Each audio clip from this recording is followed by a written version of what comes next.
very first time you're hearing about emotional purity? If it is, please comment down below. If it's not the first time, what do you know about emotional purity? And is it something that you have been very conscious about? Because for me, sis knew about it this year, and it really got me thinking, wait, this scenario, this other scenario, this other scenario was as a result of me not guarding my heart and not being conscious about this big word, emotional purity. And here are these two story times, and even after I share these two story times, I'm going to talk about why I think I got into these cycles of, dating people in my head immediately. We even kickstart a conversation in the very first week or the second week, and then how I've been managing to set boundaries and what are the kind of boundaries that I have so that I ensure that I am guarding my heart.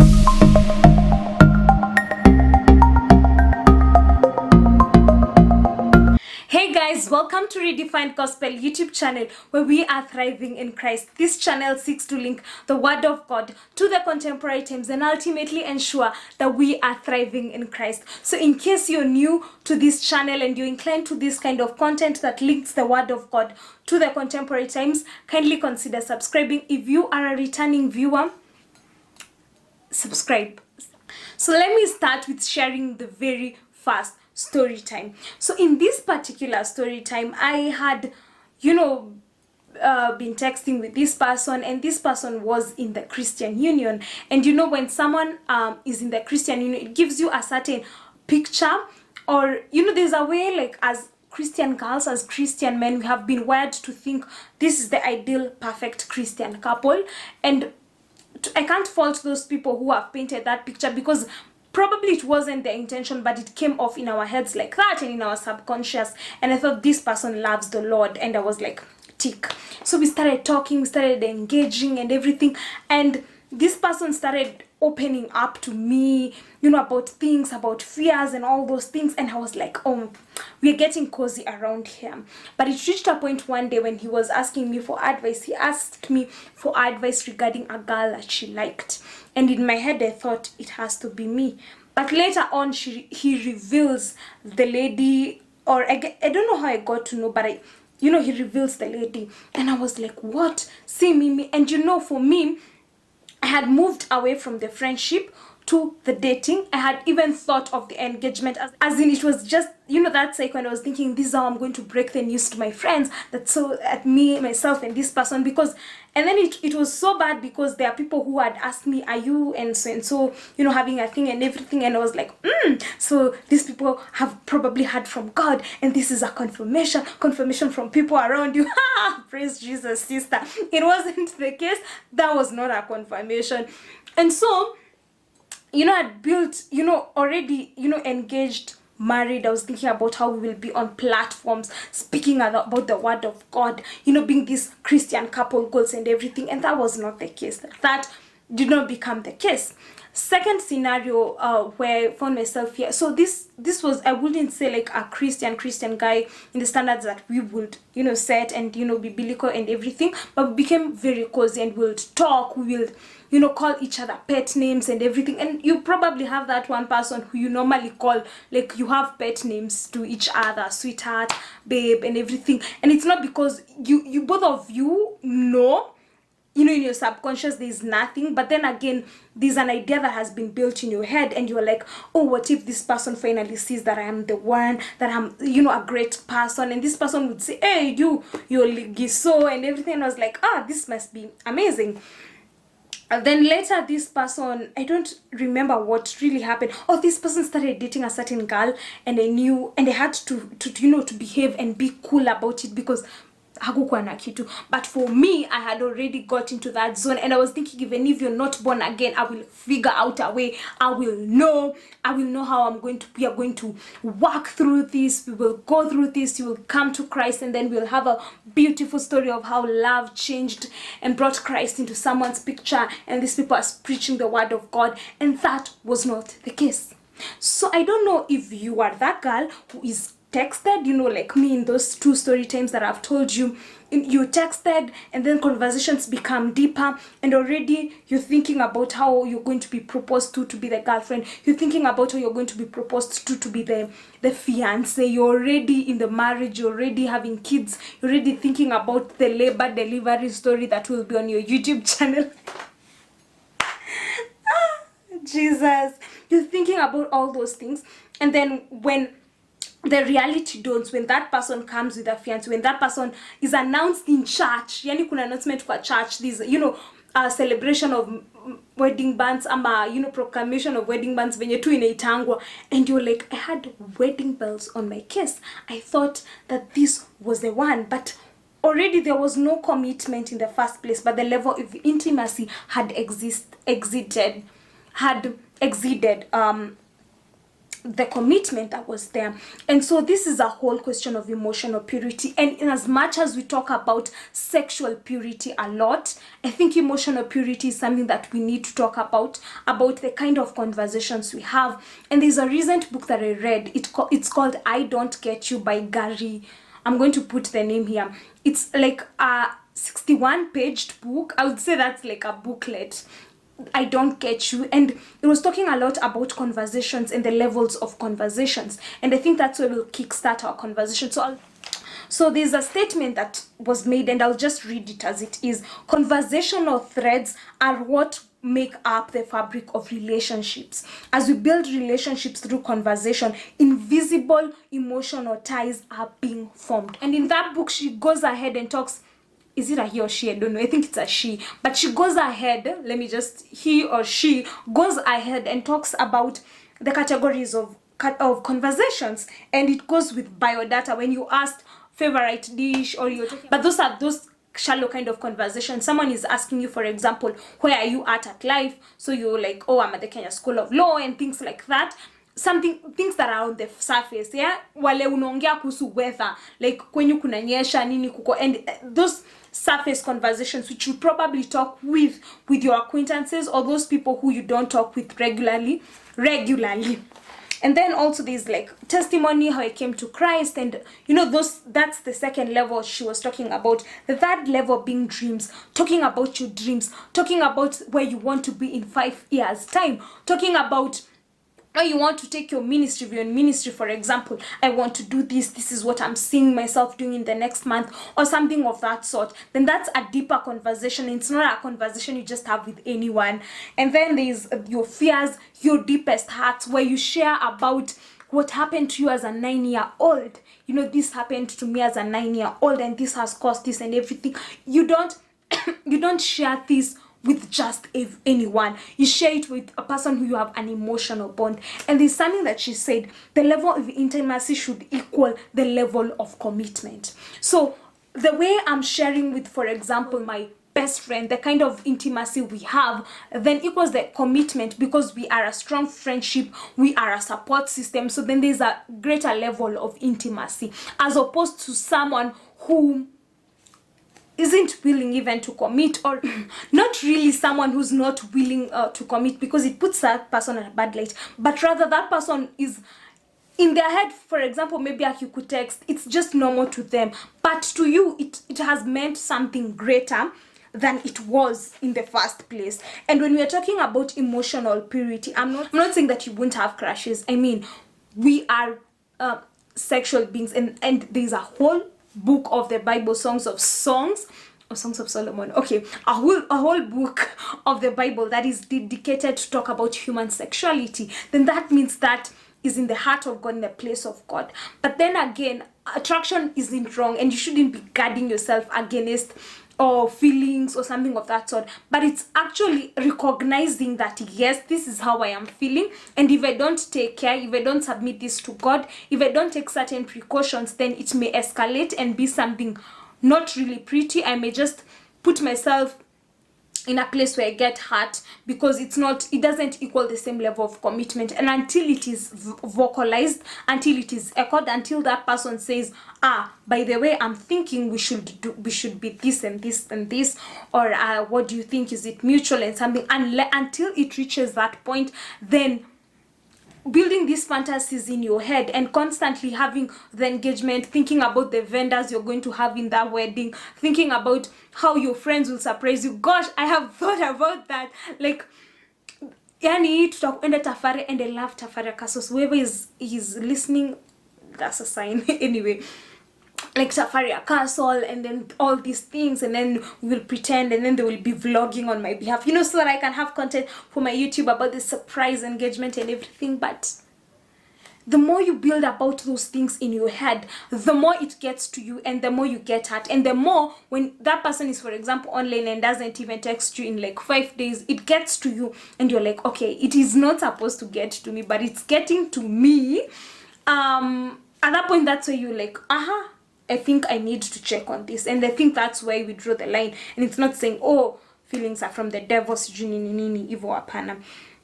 And the other thing, and it's not really a myth, it's about emotional cheating, because I think even beyond singlehood, beyond talking to the fellow single girls and everything, but beyond singlehood, there's marriage, there's relationships, and this is where you find your people emotional cheat, because you're spending time in conversations and deeper conversations with someone else. So you're like defrauding the partner or something of that sort, because you're spending a lot of time and a lot of energy with this person, sharing deeper things, sharing even things that are going on in this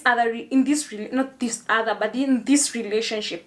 And you're sharing those things, and you're in a place and in a position where you're like, okay, we've not done anything physical yet, but we are talking more, and that's where you're like, that's the point where you should be like, I need to guard my heart against this. So it applies, I think, both ways, whether married, whether single, whether in a relationship, whether engaged, whatever.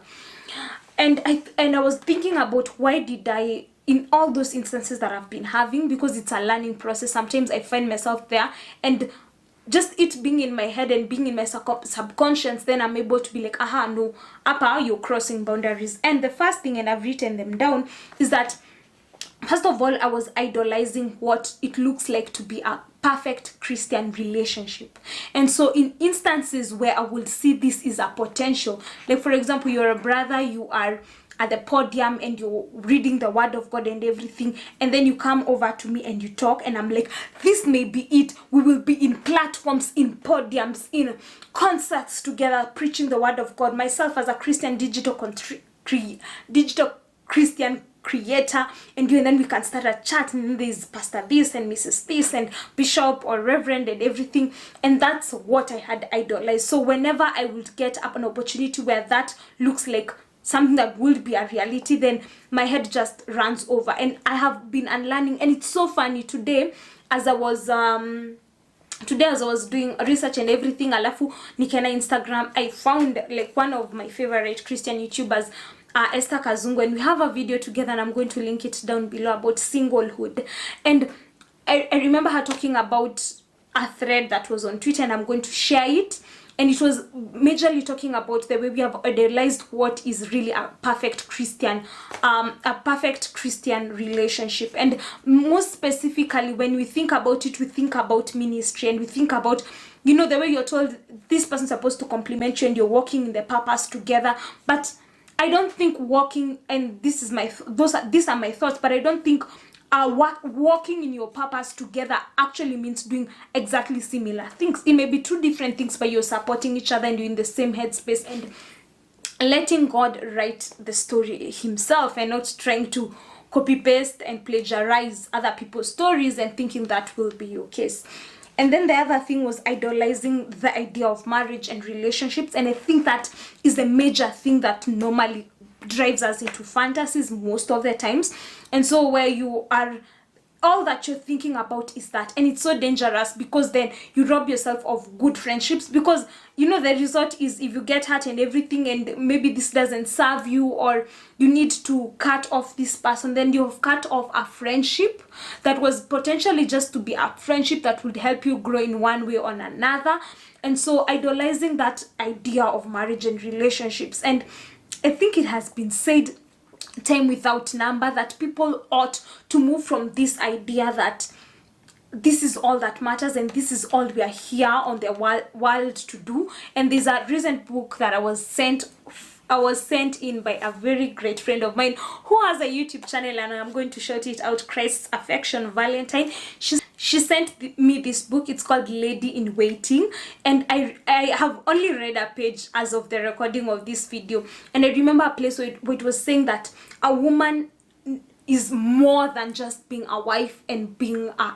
I'm just going to put it right here so that you guys can see, or as I am talking, and that is so profound, because you find ourselves in Christian circles, that's all we are talking about. When you go here, that's all we are talking about, especially when we're in a certain age bracket. And I looked at my analytics. Most people who watch these videos are between the age of 18 and 24. So within this age, 18 and 24, and then there's 24 and 30 to 35. So within, let me say, 18 to 35 years, then we have that conversation is the conversation that is still going around. That is the conversation that is predominantly in those circles. And I think we need to move to a place where we are not idolizing it. It's a great idea. It's God's idea, and I'm not trying to, put that under the carpet. Yes, it's God's idea. This is what he desires of us. But up and beyond that, up and beyond it being a God's idea, then we have to ensure that we don't idolize it, because it's something that has been created by God. And the only thing that we should be worshiping so much is the creator, not the creation. But now we have this marriage idea because it's a creation of the Lord, then we are worshiping it more than God. It's everything. We breathe, we eat, we move it. And I don't think that should be the case. And when we do that, then when we look at the opposite sex, then that's all that is in our head space, and we're like, this person called me, and it may be that person just wants to talk to you because they are, feeling down and everything, and they believe you can be a source of encouragement, and that's it, sis. That's it. Don't overthink it. Don't overthink it. Don't think about those vendors you saw on Instagram and already you're planning them in your head. Yes. And I'm speaking to myself too. So that was the why. So then it reached a point, and that was the point of realization. And even after I read this book, and I was like, what am I going to do now? The wow. Oh, the wow. The how. And I was like, the how. And the very first thing that I have been doing is that whenever these ideas start coming, I'm very conscious. And when you're intentional about something and you already know about it, then you are very conscious about it. It just comes automatically. And I had resolved in my heart, I'm not going to, be impure emotionally, if I may put it like that, loosely. So then I am aware, and I just go and tell God, this is how I'm feeling, and I want you to make me sane. And unless I have your direction, I'm not going to move this way. Because most of the times we find ourselves now praying, God, I pray that this is the one. Lord, you see the way this brother is preaching the word of God. See the way, we can make a cute Christian couple and something of that sort. But then again, now praying to God and saying, God, if this is your will, I know it will happen. But Father, Lord, help me guard my heart, because you can't do it on your own. But I've shared tips on how to guard your heart in another YouTube video. I'm going to link it down below. I got you. But yeah, praying to God and asking God for help. And the other thing was drawing the line about oversharing. Guys, ladies and gentlemen, your girl over here, the YouTuber, the Christian YouTuber of Redefined Gospel, linking the word of God to the contemporary times, and subscribe, linking the word of God to the contemporary times is an oversharer. And that's something that I've learned over time. Sometimes I say something, but I say a little bit more than I should share. And so the more I share, I think it creates something, and it's something that I read today. But the more you share, the other person the recipient of your information may not be taking it as a show of intimacy. But for you, sharing that makes you feel like you're safe in that place and you're already cozy with this person.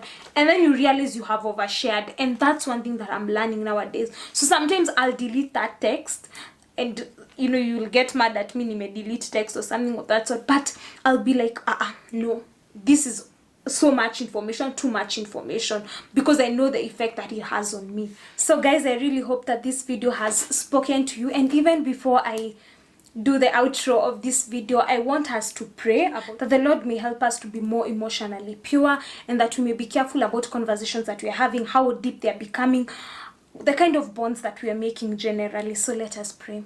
Our dear and everlasting Father, we come before you, Lord. We thank you, God, for this day. Thank you, God, for even revealing to us this particular topic and placing it in my heart, Lord. And I want to pray, God, that you may help us, God, to be more emotionally pure, God. But Father, Lord, just through your strength and your might, oh God, let us not think that we can do it alone. Let us not think by having this boundary and this other boundary that we will 100% fulfill it without your help, because God, we just need your help, Lord.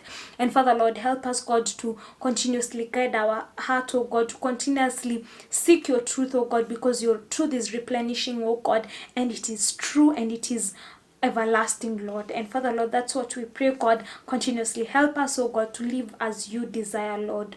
In the mighty name of Jesus, we pray, believing and trusting. Amen. Yes, so that will be it for this week's video. Thank you so much for watching. In case you've not subscribed to my channel, do subscribe to this channel. It really supports me.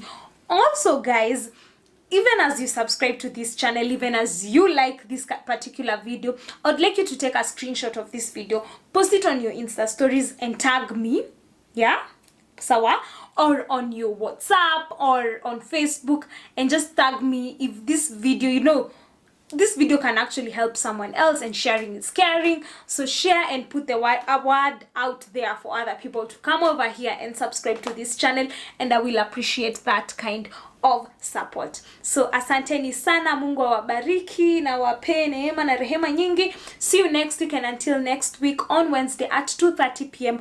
always remember that God loves you a lot. Whether you're struggling with emotional purity or not, he still loves you. Bye bye.